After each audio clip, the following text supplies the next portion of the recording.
great subject. And we have Miss Sabrina Hibbler in the audience. Sabrina, go over to Facebook. We still have a few minutes, and tell a few of your friends about tonight's subject, if you would please. And don't forget to hit the little blue bird over there to tweet this out to the people that you're connected to, Sabrina, so that we can have others to join in this evening's discussion. Now, Zach, this is your show, pretty much. Are you going to be hosting this topic every Monday? Is that the plan, or what's the plan? That's the plan. I think I'm gonna go ahead and do a 4-week series on it every Monday. Okay. So today's subtitle is, create. Okay. What that exactly means to us and how they can create lifestyle freedom. Got it. Absolutely.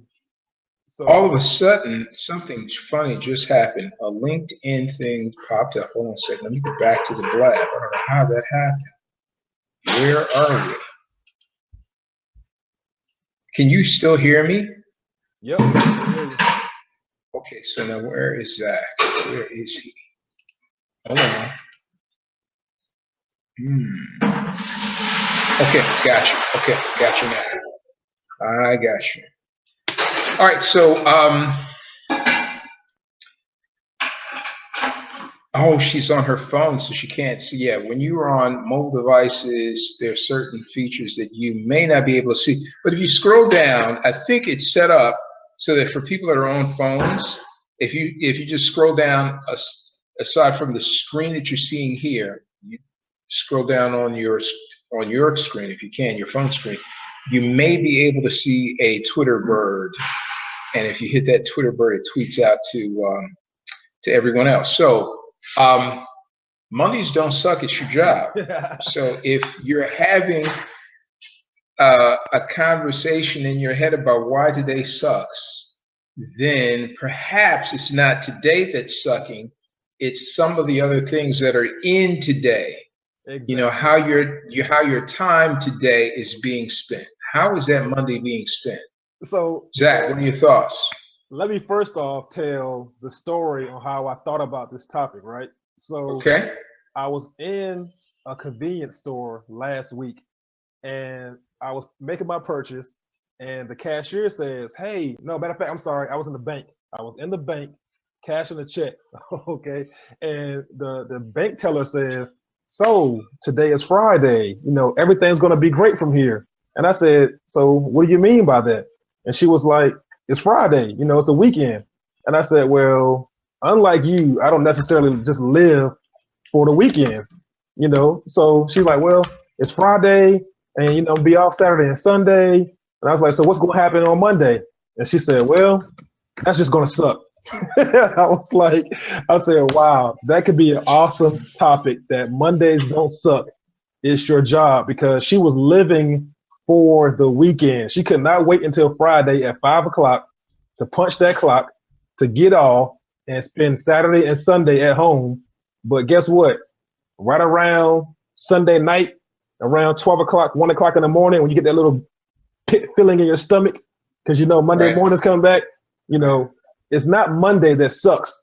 All right. So that's how the topic, came along. And I was like, wow, this would be an interesting subject to blab about, because I bet other people feel the same way. Well, let's see. How many people in the audience are working a job right now? Let's just hit me with a 1. Hit the number 1 if you are here on this blab and you are working a job right now. And Sabrina says, "I'm here, right?" All right, so Sabrina puts a 1 in.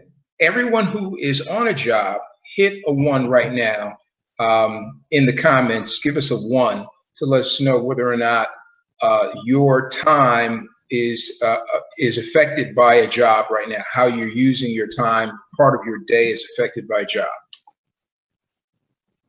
So welcome, Street Prep. If you can hear us, the title of today's blab is Mondays Don't Suck, It's Your Job. And the suggestion is that we create lifestyle freedom. So Street prep, if you are, if part of your day is occupied by a job of some sort, give us a 1 in the comments. Street prep says he's self-employed or Awesome. she's self-employed. Okay. Awesome. And so,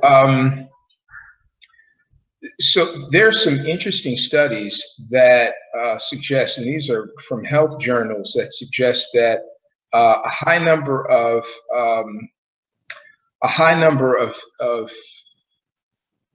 illnesses occur on Mondays, just from the anxiety factor of people, realizing that they they have to go somewhere else that they really don't want to be. There's studies that say a number of heart attacks happen on Monday. That people have hypertensive crises on Monday, and a hypertensive crisis, that people have anxiety attacks on Monday morning. And, I would imagine a lot of that probably revolves around getting to a place on time. Part of the whole thing is having to be at a place, a particular place outside of your home by a certain time, or there may be consequences for you not being there on time. Yes. And, Mr. Matthew, here's the thing, right?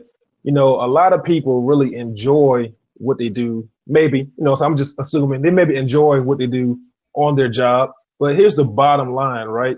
You're spending 40 to 50 hours sometimes a week with people that you like, but you don't necessarily love them.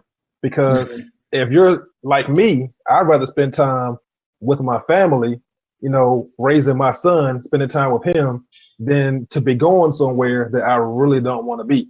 So, well, your son loves you, right? Right, absolutely. But at the job, who knows who if anyone loves you? It's a question mark, right? We don't know whether they do or not. Some people might rather you not be there, right? Right, exactly. So it's more of a thing of you wanting to spend time with the people who love you, that you don't have any question in your mind that they are 100% for you. Right. Awesome. So so where did you want to go with this conversation? Because a couple different ways, and you can definitely give your input on how we can kind of spin it. But I want to talk about the pain some more. Yeah, that's exactly where I wanted to go next. The pain some more. So what's your insight on the pain? Let's talk about that. Well, I've been in the workplace, and the pain comes in a lot of different ways. So the reason why, not only Monday, but just about every day sucked was because although I was I was a licensed professional in a very, very high paying position in healthcare,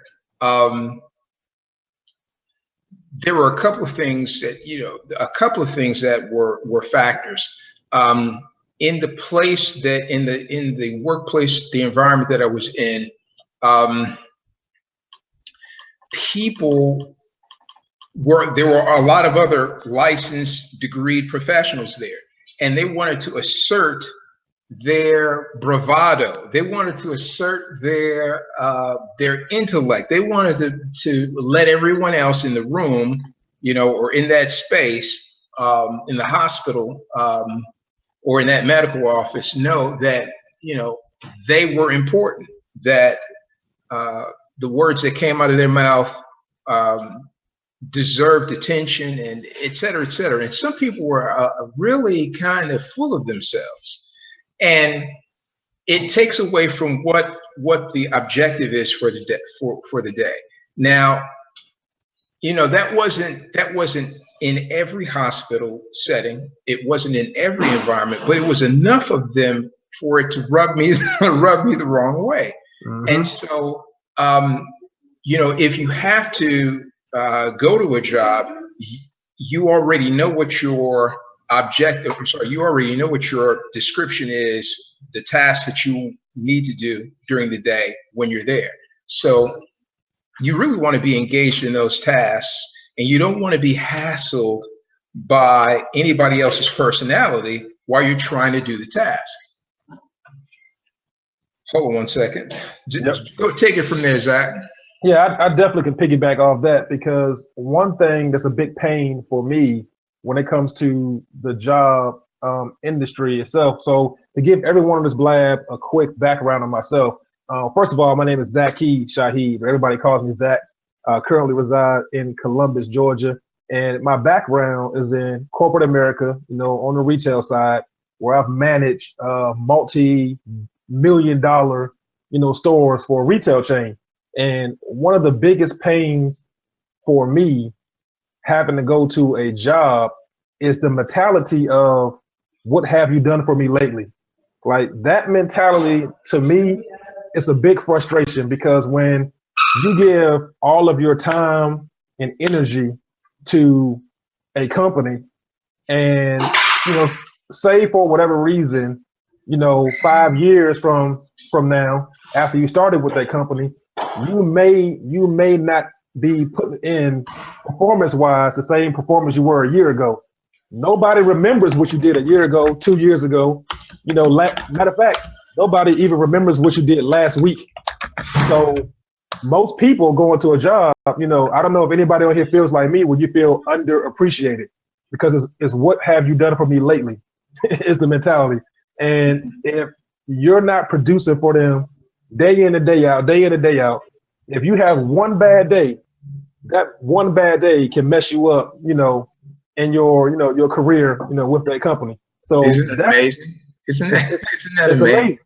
It's right. Amazing Well, to me. Let's take another thing. Okay, so we volunteered to be in that space. So let's kind of step back a second. If you're in a space, and again, the title of this is Mondays Don't Suck, it's your job, right? So if you're in a space, then let's realize that we volunteered to be in that space. And with that volunteering of being in that space, there's something that's really critical that I think we need to pay attention to.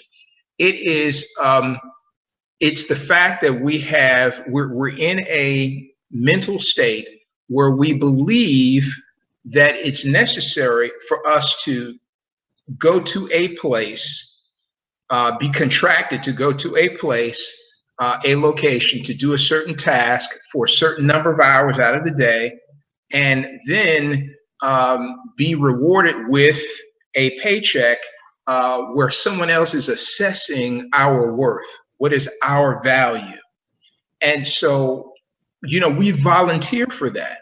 And we have to kind of really evaluate, is that where we want to be? And if it's not where we want to be, then what do we do about it? If we're in a space and we're feeling any anxiety at all, and I'm talking about a workspace, if we're feeling any anxiety at all, the question has to be, did I volunteer to be in this space? Did I volunteer to be on this job? And if so, and I'm uncomfortable, what can I do about it? Because the reality is that we have homes.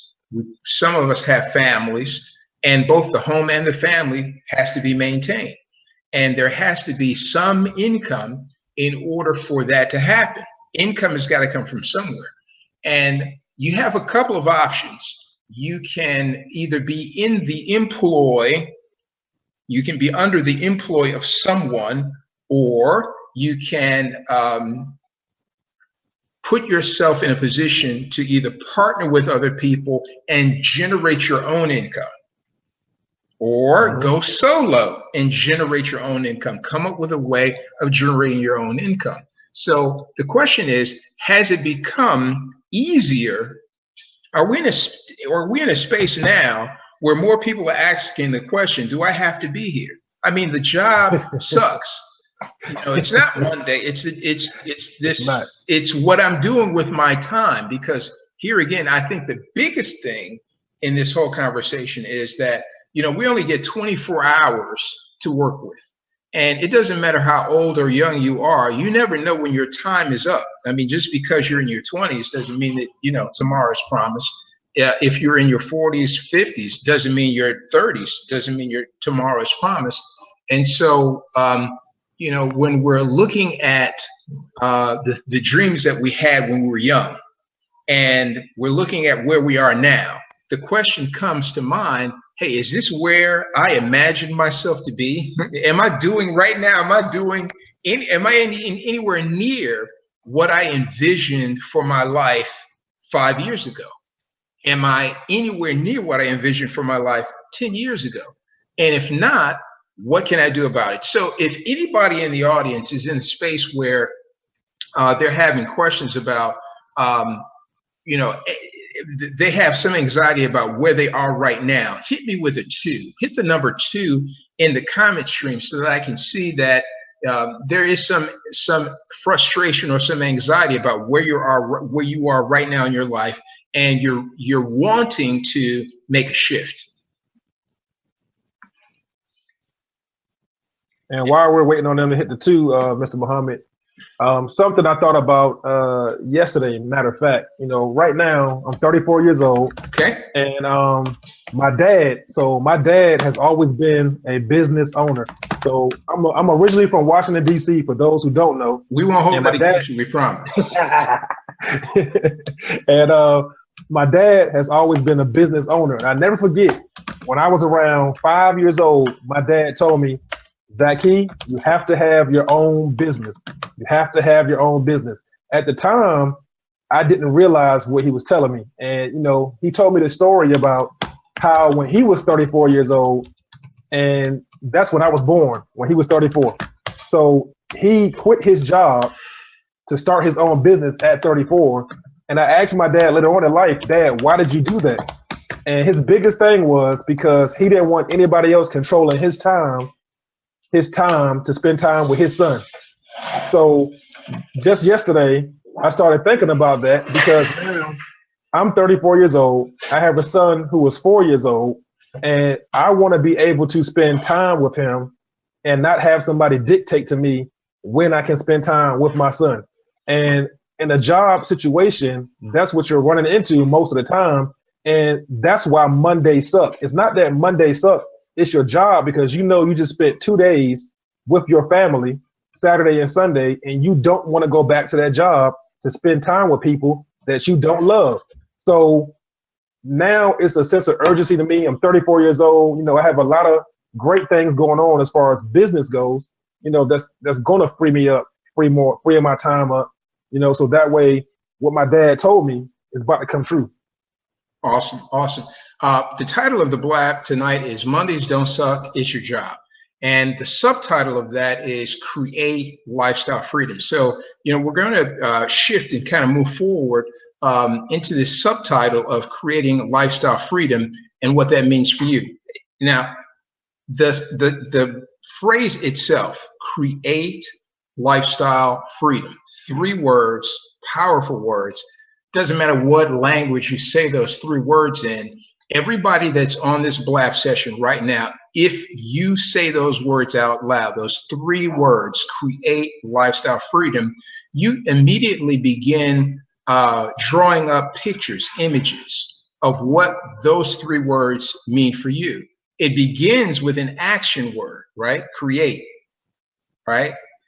And then 2 other words, lifestyle and freedom, right? But it begins with an action word, which means that in order to realize this phrase, there's some action that we have to take on the front end, right? In order for that to happen for us in our lives. So let's start with this as a premise. Let me ask this question. Is a job the same as income? Somebody give me some, you know, people that are here on the blab, give me an answer to that. Is a job the same as income, or is there a difference? In other words, do you have to have a job in order for you to have income? That's the question. Somebody give me an answer. What do you think? And you're welcome to come and join us in the open seat. The question is a job and having income one and the same, or are there differences? And if so, share with us what the difference is. Yes. At Internal Sun, yes. She says, no way, residual income is what she wants. And I mean, okay, residual income is what definitely, is that? Yeah. What is, for those who don't know. Somebody says passive income. And Nick wants to grab a seat, so we're going to have Nick join in the conversation. Awesome. Nick, welcome. Nick, are you muted? You might be muted, Nick. I see your lips moving, but I'm not hearing a thing. Is it working now? Now it's working. Okay, this headset. Nick, How are you guys doing tonight? tonight? What part of the world are you from? I live in Colorado. You're in Colorado. Okay. Awesome. Yeah. All right, awesome. So what's your take on, we're moving into the second phase of this. It started out with a conversation about Mondays don't suck, it's your job. In other words, it's not the day of the week that is causing anxiety or causing frustration. It's what's going on in that day, right? Yeah. And so we explored that for a second, and people were saying, hey, you know what? It's the job, and darn it, if we could not have to go into a place for a certain number of hours to do a thing and then receive. If there was another way for us to have an amazing life with no worries about how the monthly financial affairs are going to be met, and be able to make a positive impact on the world, boy, wouldn't that be a great place? And so then we started talking about, creating lifestyle freedom. And the question is a job and an income synonymous? Are they one and the same? Nick, what do you think? I think they're independent, but they're both necessary. Like, the fact is even if I am self-employed, very successfully. I don't even have a job anymore, but I do jobs every day, and I do every job that I don't want to hire somebody else to do, or can't afford to hire somebody else to do. So I think they're both necessary components, and I don't feel like you can easily escape jobs in general, or that aspect of work, but the income can be disconnected from your hourly expenditure of your time. All right, so give me that one more time. You don't think that a job is, help me. You can't escape the job. You can't escape the job. You can't skip the job. You can't escape it quickly. I mean, if you've got tons of money, you can escape it, sure. Just buy some nice investment. So why is it that we need tons of money to escape the job? Well, not to escape. Question. I think we're probably using the word job differently. Just to throw that out there. When I say job, I mean working a job. Today I had to pack a bunch of stuff because I do a lot of Amazon business. So today I had to pack it. That's a job. I didn't want to pay somebody else to do it to get my business to the next level quicker. I had to cut that cost, so I did it myself because it'll save me $1,000 this month to do that work. So I did that job. Okay. So when Nick get to our goal. Yeah. So what Nick is saying, if I'm understanding him correctly, there's a book out there that I highly recommend everybody on this blab go read. If you have not read it, it's called Cash Flow Quadrant, written by Robert Kiyosaki. When Nick is talking about being self-employed, you are now the owner of the job. So Nick has to sometimes physically go and do certain things in order for his business to still run. So, in cash flow quadrant terms, I'm transitioning from self-employed to big business. Exactly. So let's transition. We have a new panelist here, Mr. Mark. Let's transition a little bit, because I think this is a good subject to kind of piggyback on, is when we talk about creating lifestyle freedom, how do you create systems that work for you? So now, Nick, even though you are the business owner, you don't necessarily have to be physically involved in pushing out your product and service. Because I think systems will work if you have them in place. Yeah. Hey, everybody. Absolutely. Mac Burnett, can you guys hear me? Yes, we Yes, can. Go right ahead, man. Mark, we can hear you. Join in the conversation, brother. Yeah, I want to piggyback on everything that everybody was saying. It's good stuff. I am a big proponent of this. I am a business and marketing coach and mentor myself. So I teach people this, and I think that back to what Nick was saying in terms of, I think he was using job differently. I'm at a point in my life, I don't have a problem having a job per se. I have a problem going to the job. Most people don't have a problem with a job. They have a problem with A, getting there, and they have a problem with B, the personalities of the people that they have to deal with when they're there. Usually the job that you're in and the job that you're working with, you enjoy doing it. That's why you went into it in the first place, right? But the problem is we get around personalities and personality types that we don't mesh with, and you don't get to pick who you work with. So you don't control that space. You don't control the space. Right. Okay. So then we transition to where Nick is, where we're self-employed and we start to own the environment. But here's the thing. Now we have to learn new skills. Because what was happening before is we used to be able to show up and do that one little thing that we did, and that's it. Now we own the entire value proposition. So one of the things that I do is I teach at NYU part-time. I'm a part-time professor at NYU. I teach business and marketing. It's all well and good. I love teaching at NYU, but here's the real deal. I also like teaching for myself, and I like teaching for myself because I own my sales channel. When they sell a class at NYU, they own the sales channel. They take this big piece of money and then they say, here's a little piece for you. Thank you. Can you go teach it?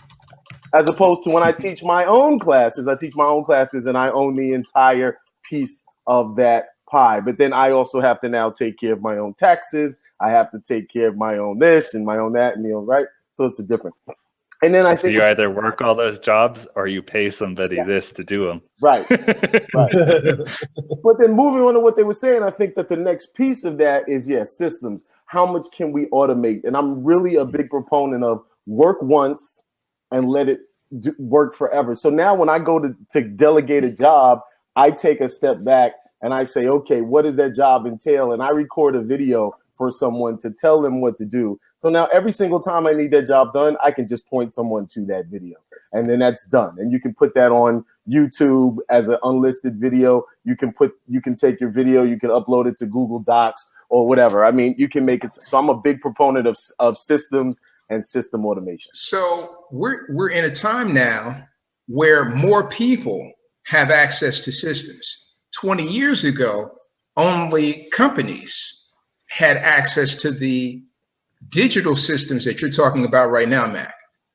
It wasn't commonplace 20 years ago, 1990s, for people to have access to not only the internet, the whole internet is only 22 years old, 1993, 1991, somewhere in there. So, we're just coming into a time where people have access to systems that empower them.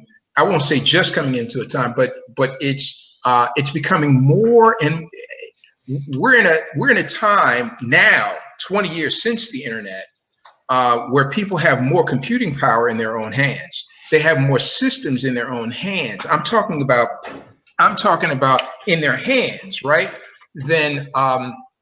Than we've ever had before.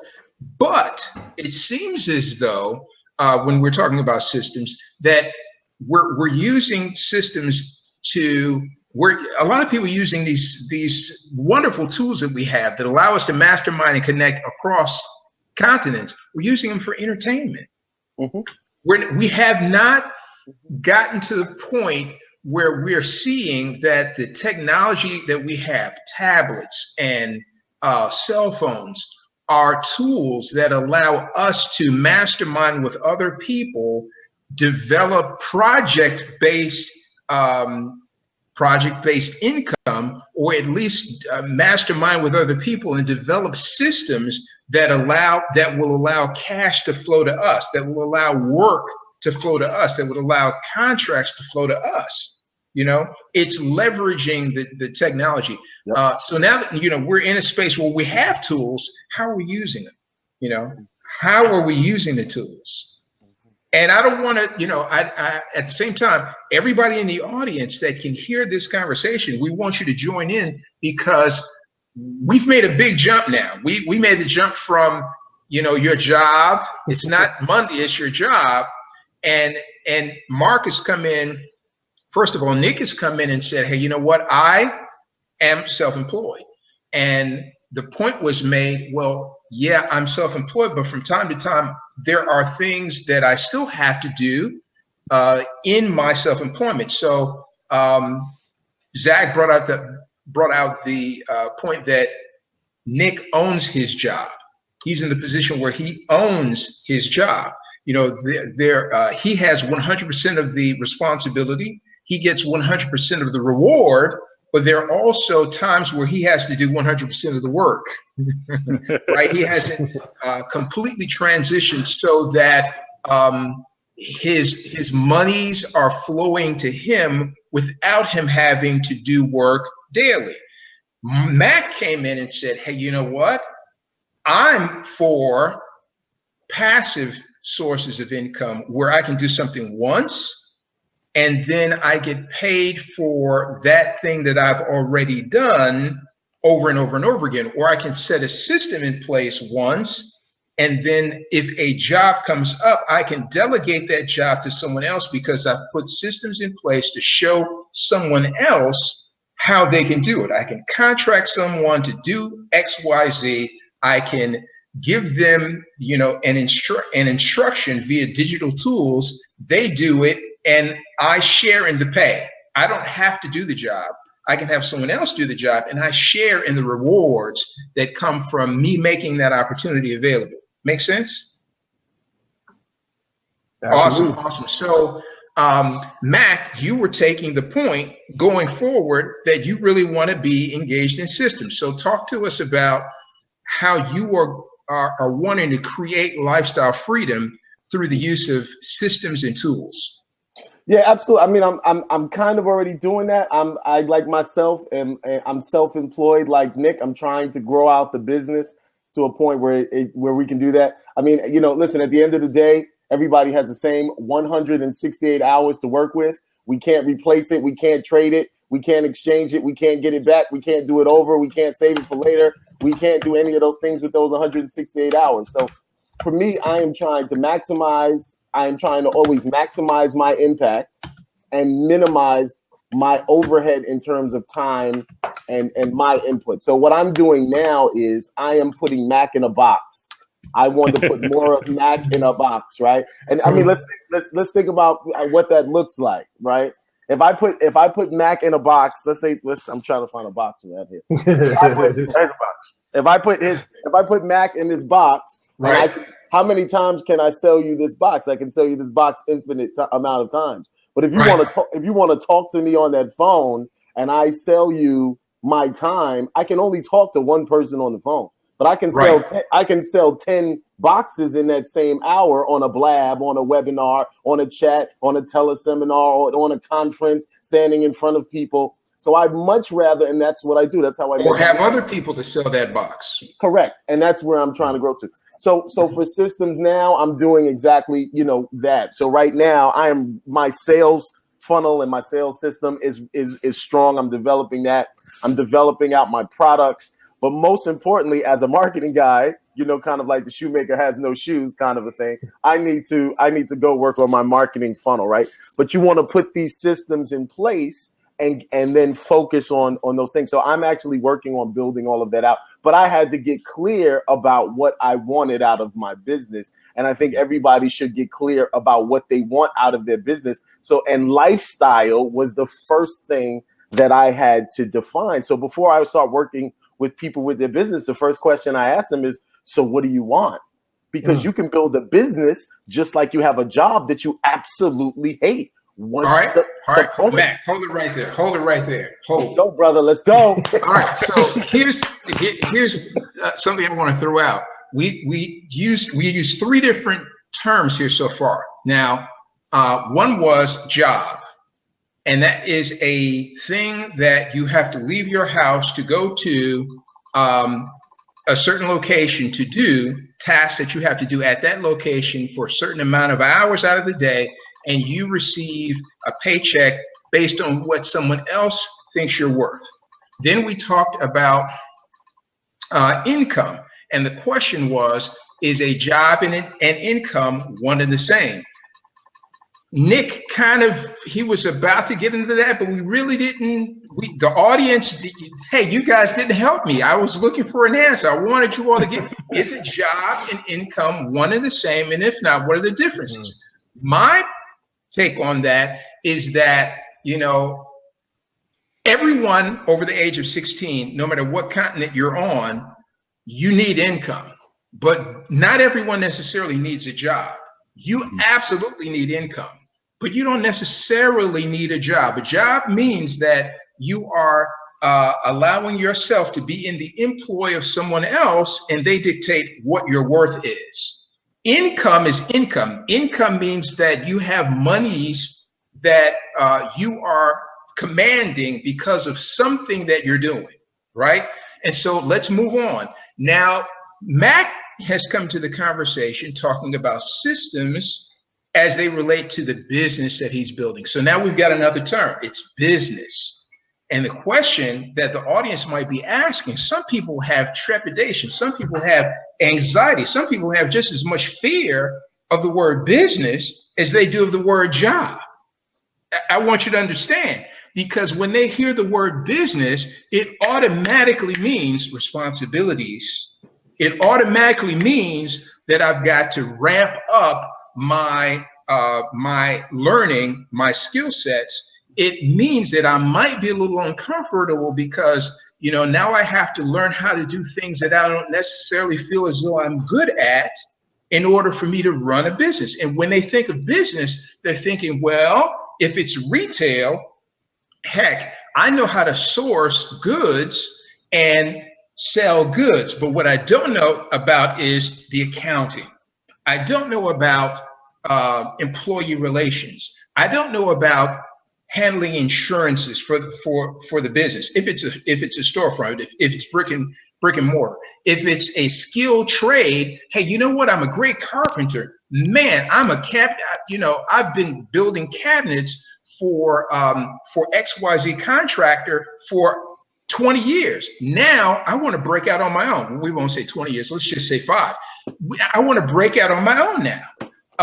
But in order to do that, and I've got all the equipment, I've got the tools, et cetera, but how do I get contracts, right? Because now we're talking about business. So I'm just saying, I'm throwing those scenarios out to let the audience and my distinguished panel understand that business sounds good to some people, but at the same time, business has its own set of emotives that it invokes. That word business evokes a whole set of emotives that some people have as much anxiety about as they do going to that job in the morning. Right? So Muhammad, go ahead. So come on, hit me. Let's stay right there, guy. I got a thought in my head. You brought some good stuff up. So first off, the first thing you talked about comfort zone. Okay. So first thing I want to tell everybody in the audience is your comfort zone is your failure zone. Okay. You got to break out of your comfort zone. I'm going to go ahead and tell you that right now. All right. Second thing, what Muhammad said, people have anxiety about the word business. Here is why. You never had anybody teach you how to run a business. Okay. Let's think about, let's just think about this. Okay. Most of you have heard this right here. And if you're in the audience, you're probably going to finish my sentence right here. Go to school, get a good education, so you can get a good what? Job.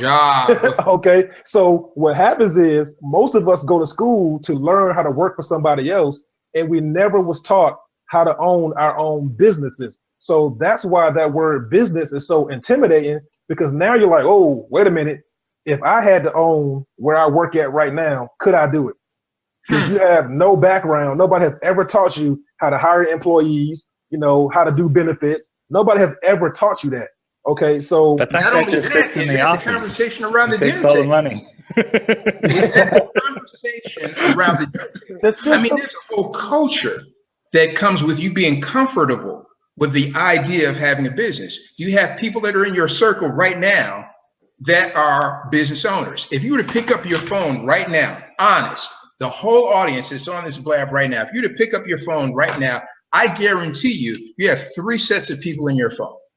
You have a few people that are in your phone that are owners. They're owners of a company, right? You have a few.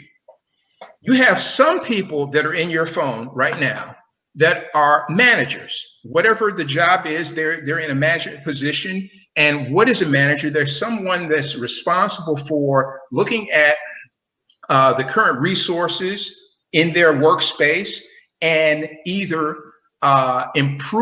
maintaining or improving the productivity from those resources that are available in that workspace. That's a manager, right? And then you have a third set of people that are in your phone, and you know who they are? They're employees, family, friends, and relatives, and associates. Those are the 3. So here's the question. Do the people that you have in your phone, in your universe, is the majority of them, are the majority of them owners? Are they business owners? Because if not, then you don't have a culture that will support conversations to lift you up in a business. Whoever you have the most of in your phone is probably where you are right now. Ooh, did I say that? Ooh, I mean, you made a good point. One of my mentors has always told me, you are going to be the product of the 5 people you hang around the most. So you're right, Muhammad. Those 5 people you have in your phone, if they're not a business owner, if they're not somebody that can coach and train you on something that they have done, then of course you're not going to have that knowledge to get in the business world and become successful. So I definitely agree with you on that, sir.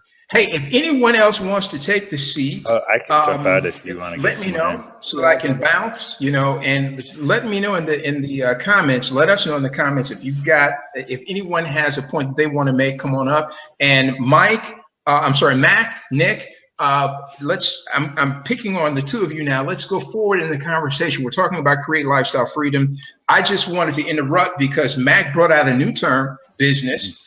And some people have some anxiety, as much anxiety about the word business as they do, job. And although business sounds glamorous and job for a lot of people really sucks, right? When you look at the effect, the emotive effect, both of them cause anxiety for some people. Some people have anxiety about, can I build a business? And some people have anxiety about, do I really want to go to that job tomorrow? Do I really want to go to that job tomorrow? So here's an idea, and I'm going to take this forward. No, I'm not going to say anything. Mac, Nick, take it forward. Let me hold on to what I have for a minute. As far as what you're just talking about right now, people think the reason you get anxiety about business is you hear business and takes money to make money, that kind of thing. And then you hear job security. And that's what job security. And that's what it is. Like when I do run my business, I make way more money than I made as an employee, but I don't pay myself anywhere near as much as I made as an employee yet, because there's no security in the income I'm making. Mm-hmm. And as an employee, even if somebody else is placing a low value on your time, why do you say there's no security in the income that you're making? You are earning an income weekly, yes or yes? Oh, yes. Okay. But the trick is I deal. For me personally, I deal with a product-based business. Okay. So I have an infinite number. Mac was talking about boxes earlier. I have an infinite number of boxes I can sell the way I set up my business. Okay. Or close to infinite. Good enough. I could be a billionaire with the boxes, so maybe not infinite. But there's a limitation in the sense that each box is a dollar value. You can scale it. You have something that you're offering that you can scale. The issue really, from what I hear you saying, Nick, is that in order for you to have in order for your income from what you're doing to match or exceed your income from what you were doing before at the job, is a function of you building the skills to scale up that process that you're in. Is that true? For me, it's simple mathematics. The last 3 months, I've doubled the amount of business I do every month.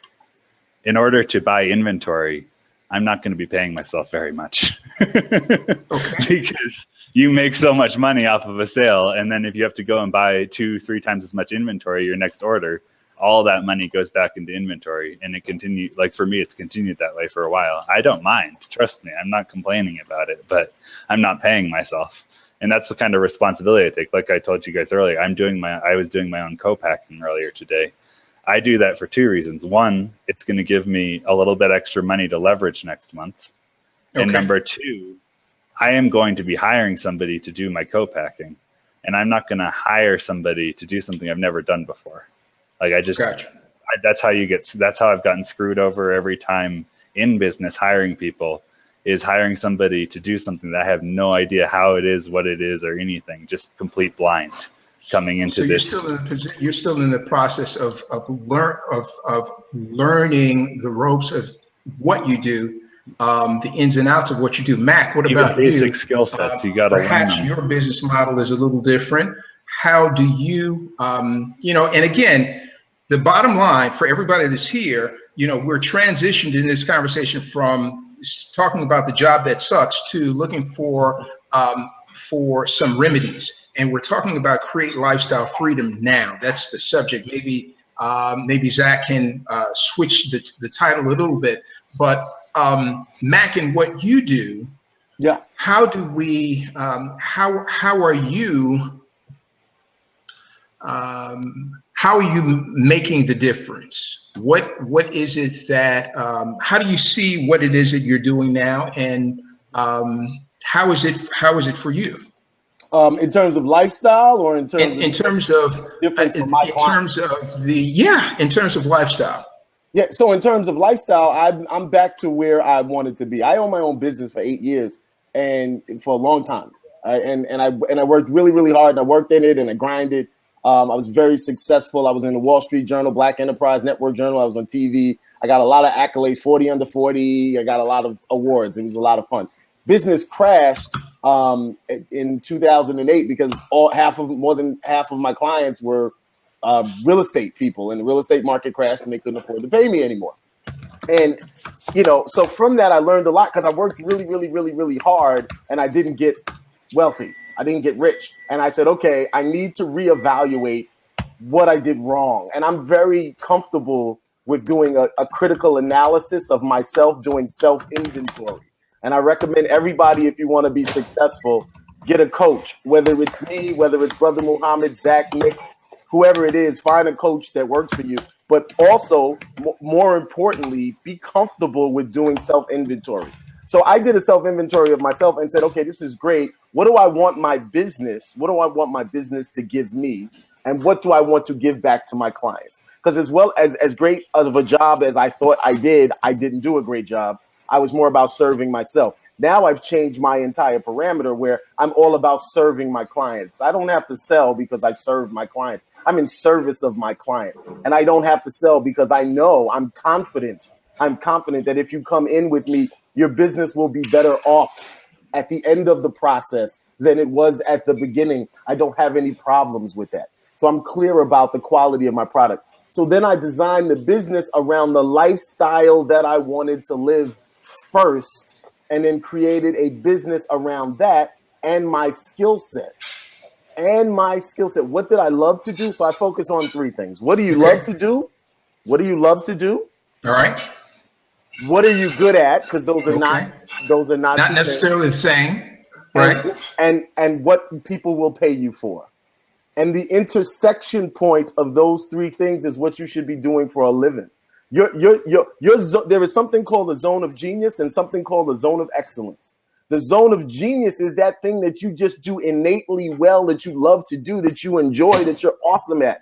That is very different than your zone of excellence, which is the things that you're really, really good at. That people say, oh, well, you know what? You're really good at that, but you don't necessarily enjoy doing. And your zone of genius and your zone of excellence, sometimes it gets cloudy, and the zone of excellence is what people pay you for, and that's what they want you to go do, and usually that's your job sometimes.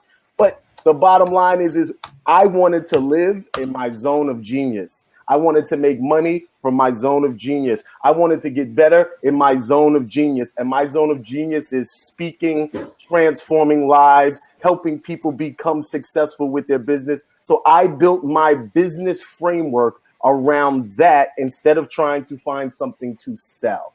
That's how I did it. Okay. Interesting that you should say that. We have a group, and Nick, I noticed that you have a blab that's coming up. I don't have a link. I'm not hosting it. Perhaps Mac, you have one also. If you have, either of you guys have blab sessions of your own, and you'd like to share that with the audience, you're absolutely welcome to put your links there for your blab channel, so that people can follow some of the sessions that you're on. But we're in this discussion now on Create Lifestyle Freedom, and we have a Facebook group under the same name. It's on Facebook. It's entitled Create Lifestyle Freedom. If you scroll up in the comments on this blab, you'll see the link for that Facebook group. All you have to do is go over to ask to join. Why am I saying that? Because you have residual saying preach, and for show social was asking both Nick and Mac, hey, you know what? I'm really not sure exactly where to start. And so Mac has a system that he has formulated that helps small brands, or perhaps even individuals, grow their brand, or people that are individuals take an idea and grow that idea. In our Facebook group, which is actually the segue into our community, we have an international movement, by the way. It's entitled Create Lifestyle Freedom. And that international movement is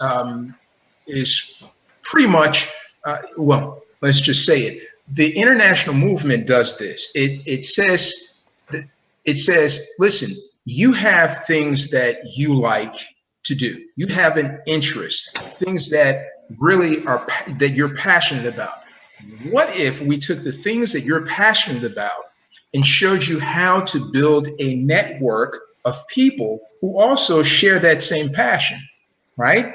And as you are building that network of people that love to do the same things that you love to do, we show you how to monetize that group, that network. In other words, you in this network of people, it could be people that love art.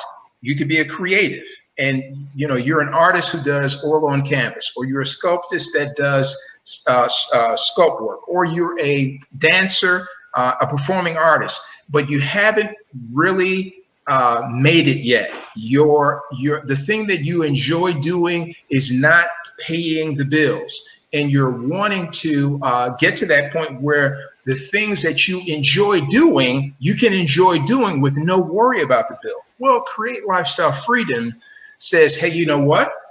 Well, let's take the things that you're passionate about and help you learn how to create a whole network of people who share your passion, and then show you and that network how you can generate income based on sharing with the world those things that you're passionate about.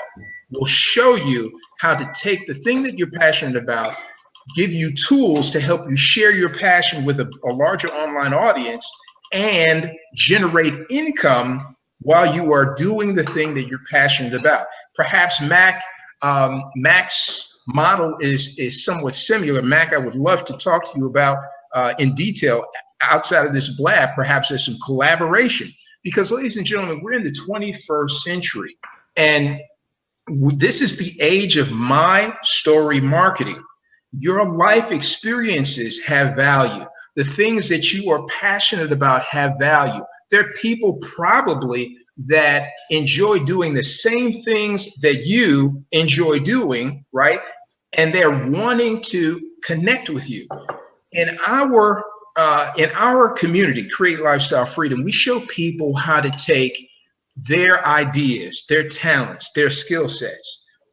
If you have a project, your project, if you have a business, your business offer, we show you how to take those things and turn that into readable, watchable, listenable content online, and give you the systems, the tools and the systems. Here's Mac's word again. Give you the tools and the systems to allow people to find you online so that they can resonate with you, right?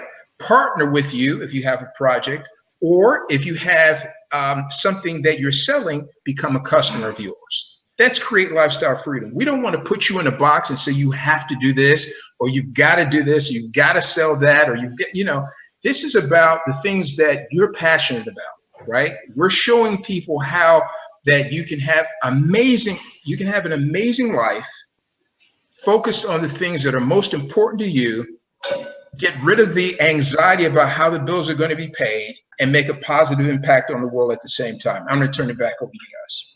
So, Muhammad, we have a comment down here from @LeadersResidual.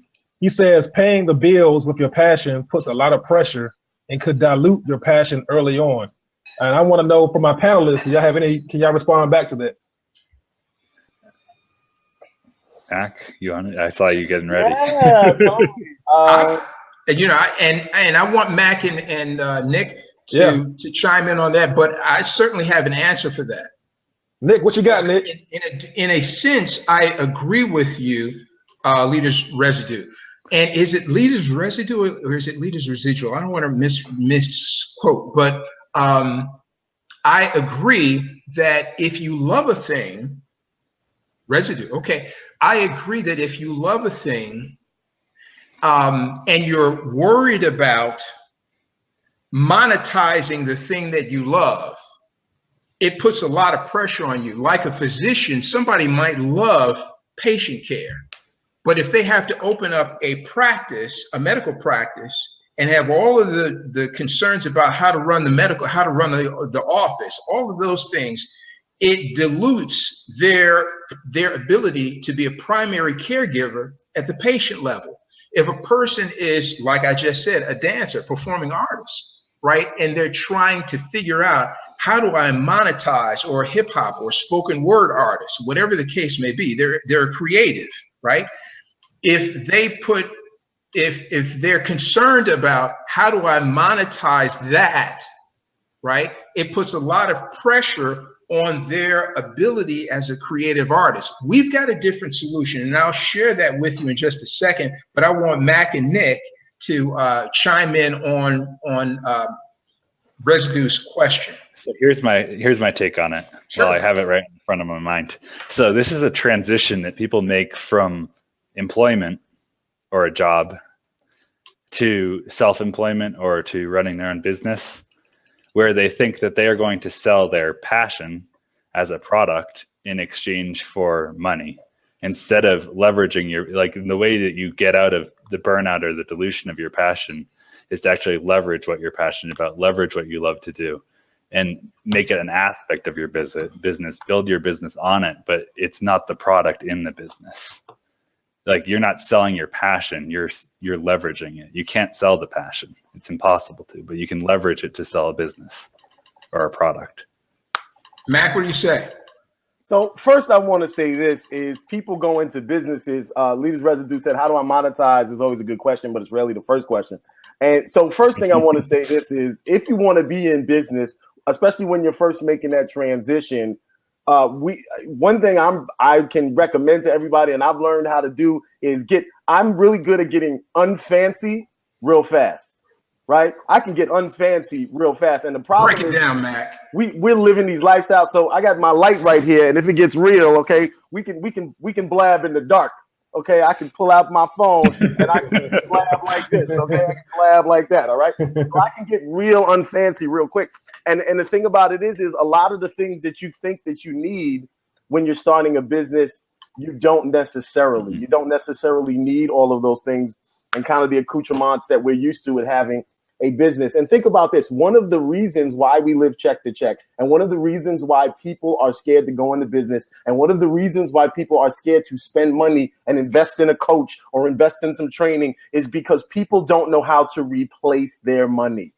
Right. Don't know how. If you knew how to replace money, it's very easy for you to go spend it. But that's why we live check to check, because you're secure about that next check coming in. Right. So learning the skills necessary to replace the income that you have coming in a realistic way, to me, is one of the first and primary investments that I recommend that people make. There's a mental shift. What you're saying is so awesome, because there's a mental shift you have to make from employment to running your own business, where when you're employed, you're taught your entire life, you make your paycheck, you pay your rent, you pay your electricity, you pay all your bills, and then what's left is your disposable income. And that changes. Your attitude towards that leftover has to change in order to become a self-employed business owner of any form. Mac's saying more than that. What I'm getting from what Mac is saying is that, listen, let's deal with the necessary, right? Let's deal with the necessary. Let's learn how to create cash flow, right?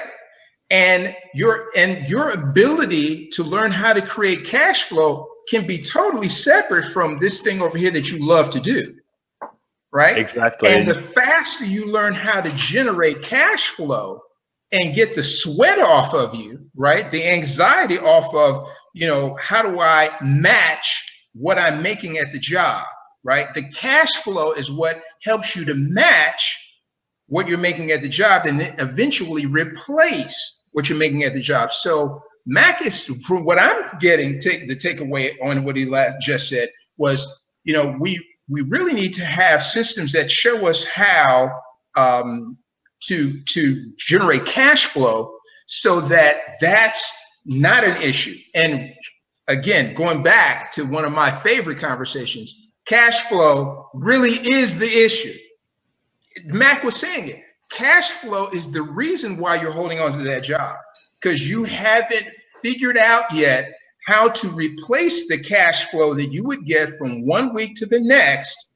If you had that figured out, you wouldn't go in. Mac, am I anywhere close to what you were saying? Yeah, I think that's close to it. I mean, but I think he hit on something awesome that I want to say, and it's off. Honestly, if you knew you would be successfully self-employed and thriving in 2 months, almost anybody would spend 2 months living without electricity if they had an absolute guarantee that at the end of the 2 months they were going to be there.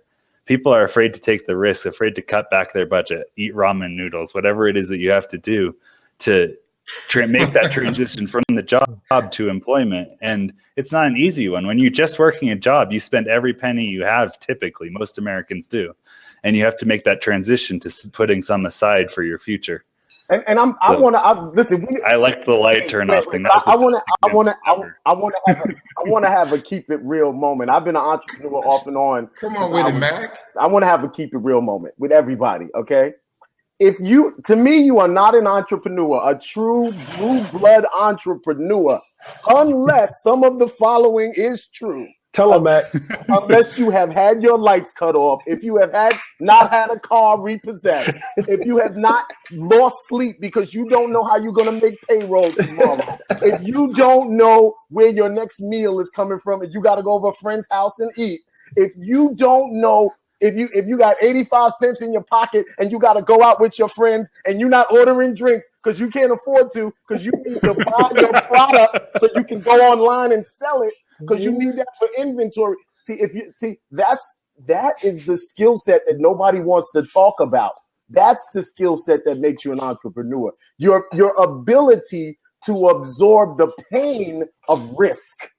Mm-hmm. What is your capacity to absorb risk? My capacity for risk has gotten so big. I'll jump out there. What is your capacity for risk? But here's the thing: you can reduce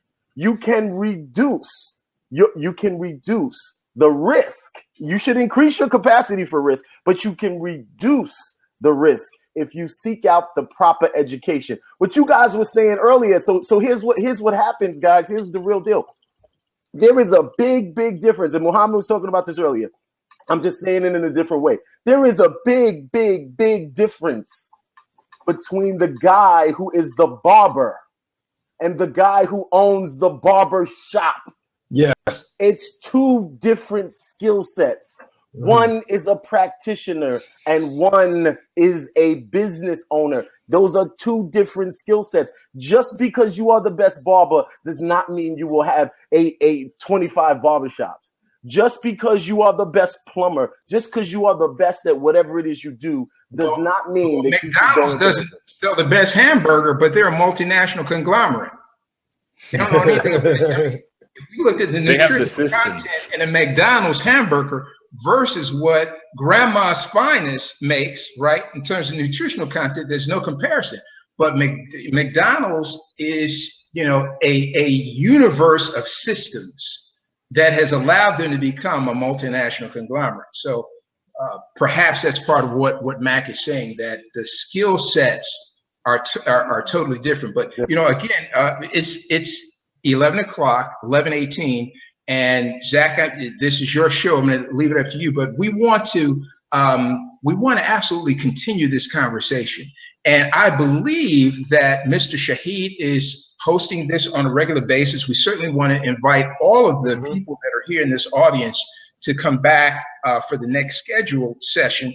We definitely want to have Nick and Mac in the house when we do. So Zach, give us, before we all disperse or it gets late, tell us how we can tune into the next episode of this. Oh yeah, absolutely. Make sure you guys, if you subscribed to this blab here, when I post the next one, it will send you a notification to come out to the next blab that we host. So make sure you subscribe to this blab and make sure you follow me on Twitter. I made sure to follow everybody on here so that way we can connect and keep continuing these conversations on and on. Also, you can follow me at zachshahid.com. That's my personal blog, which will have all my scheduled blabs on there. And as Mr. Muhammad said, you can link with us on Create Lifestyle Freedom on our Facebook group. And I will make sure it's always posted there as well. So definitely connect with us, everyone that's on the panel tonight, everyone that's in the comment stream, and we will make sure we keep you informed on other conversations just like this, because I'm sure Mac's going to have one pretty soon. Nick's going to have some things coming up. Mr. Muhammad's going to come up. So, we're building, guys. This is a mastermind right here. Blab is a great platform to create masterminds and to learn skill sets, like Mac was saying, from different people that can help you build what it is you're trying to build. So you definitely want to plug into these 21st century tools and utilize them to help build your dream, guys. Okay, so make sure you follow everybody on the panel, follow everybody in the comment stream, and let's stay connected. Absolutely. So on Thursday, we've got a blab coming up. I just put my blab channel in the comment stream. It's Thursday at 8 o'clock. And I forget what the title is, but it has something to do with the phenomenon. It's a global phenomenon now. It's called Global Wealth Networks. I even put an article. I'll see if I can copy that article again and put it in the blab so you can go take a look at an article that I did about the subject. And let's see if we can get that in. But that's what Thursday's topic is going to be about, this phenomenon that's happening all around the globe. Global wealth networks, people from a variety of different educational backgrounds, a variety of different cultures that are joining together online to build project-based income models. Global wealth networks, huge, right? So that's Thursday's blab, but go to my channel and you'll see a listing of some of the upcoming blabs. Next Sunday, on Sundays, I have one every Sunday that's entitled My Story Marketing. I alluded to it earlier. It's the ability for you to take your story, your ideas, your talents, your skill sets, your project, and turn that into content and make it visible online so that you can attract other people who resonate with your story, right? And develop a network of people who resonate with your story and build an income with those people who share the same interests that you do. It's really interesting. So, Zach, it's over to you. Are we going on? Are we closing this out, or how do you want to go? Hey, we're going to close it on that. Matt, did you put in the comment stream how everybody can find you? Yeah, everybody. There it is. Oh, yeah. No, sorry. If you guys want to just, jump. I'm redoing my site, guys. But if you just go there and wait 3 seconds, you'll get on my list. MacBurnett.com. You can find me on Facebook. I'm on everything. MacBurnett.com. If you whatever, I'm there. You go. It doesn't matter. Powerful mastermind tonight. Nick, thank you so much. Mac, thank you so much. Everyone that's in the audience, big props to all of you. We really enjoy your input, and we want to see every one of you on the next Blab session. Follow us. Monday nights is Zach's Blab, right? And it's probably going to be something around the subject of Mondays suck. Is it Mondays or is it your job, right? Mine is about my story marketing, right? And both of us are running this idea of creating lifestyle freedom, having an amazing life based on the things that you love to do and making a positive impact on the world with no sweat about where the money is going to come from. So we're looking forward to collaborating with you, Mac, and finding out how we can see. That's what's so powerful about Blabs, man. Yes, that's what's so powerful about Blabs, right? You meet guys like Nick and Mac, in the context of a conversation, right? That's right. I should do a Blab about how I've made $5,000 on Blab. That's wow. We should do a Blab about how I made $5,000 on Blab. I think everybody. Why don't you? You do pretty well with that. Everybody, give me some feels if you guys would come to that Blab. Yeah, absolutely. Yes. High fiving. We will. I made $5,000 on Blab, and I don't think I've been on Blab like 40 days or something like that. And I haven't been on last week, so I've been busy. So, but yeah, we can talk about that. Yeah, good stuff. It's been fun, gentlemen. I'm going to duck out. All right. Good night, everyone. Thank you so much. Thank you, Muhammad. Thank you, Zach. Thank you. Nice to meet you, man. It's a pleasure, Nick. Pleasure, Matt. Good night. Good night.